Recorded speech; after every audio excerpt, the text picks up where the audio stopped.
And आपने guilt and arbitrage funds बोला, क्या होता है इनका मतलब exactly? So arbitrage funds, because of especially of the tax thing, it's an attractive thing because that's a low risk end, मतलब और उसमें tax benefit, it is taxed like equity while being fixed income though. That's the advantage. And what is guilt funds?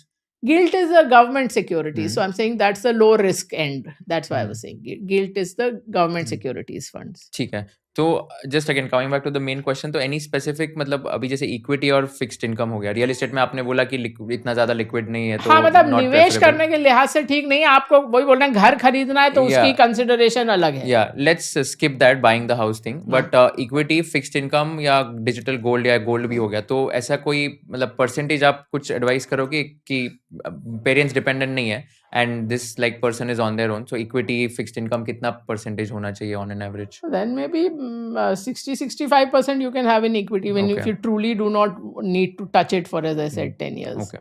Got it. And what about gold? What's your view? Especially like the gold has been like going very high in the last few months. हाँ, so I've in fact my the next column in Mint is on gold. So gold लोग सोचते हैं कि safe haven है, पर again gold का आप data देखिए 40-50 साल का, तो 1980 में जो गोल्ड का प्राइस था in dollar terms, it was $666 पहुंचा था 1980 में। उसके 19 साल बाद 1999 में guess what was the price?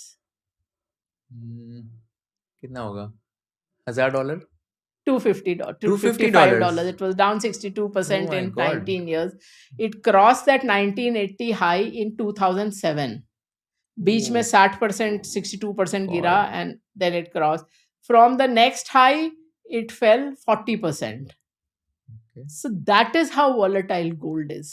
And even on the real returns from gold are more volatile than the real returns from let's say US equities, because दोनों dollar asset है ना, S&P 500 आप देखो, so it is even on a relative basis not it is more volatile, so it is not a safe haven.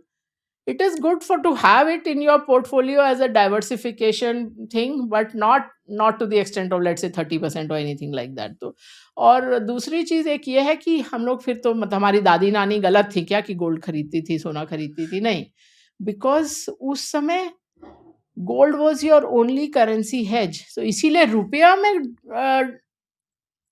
जो सोने का price chart है वो ठीक लगता है, बिकॉज इट्स एसेंशियली अ रूपी depreciation chart.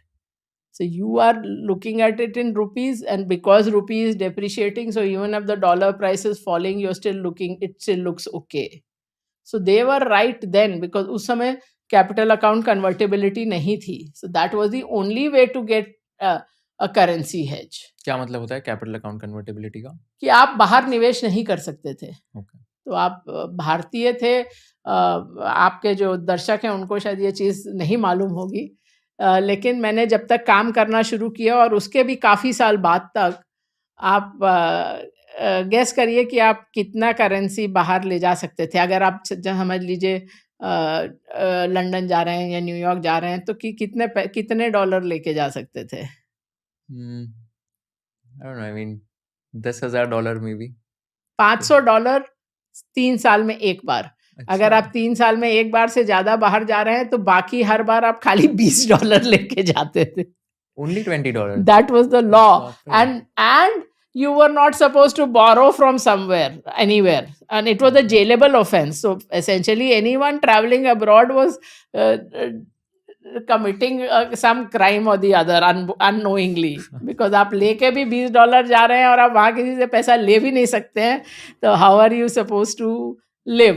I mean, the thing was कि जो भी आपको invite कर रहा है, he or she or that entity has to pick up all your expenses.